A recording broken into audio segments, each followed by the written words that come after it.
Ambulance से दर्दी को अस्पताल तो लाया जाए, लेकिन क्या हो अगर एम्बुलेंस का दरवाजा ही ना खुले। वैसा ही हुआ मध्य प्रदेश के सतना जिले में कि जहां पर एक गंभीर हालत में एक दर्दी को अस्पताल लाया जाता है।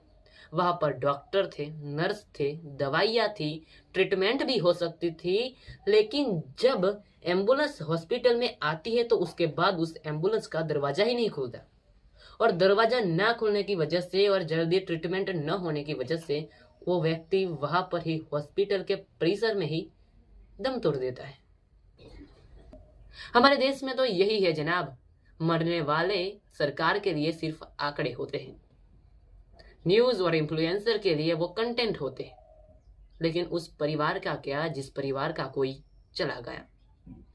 किसी परिवार की रोजी रोटी चली गई, किसी परिवार के घर की छत चली गई, तो किसी परिवार का सब कुछ चला गया।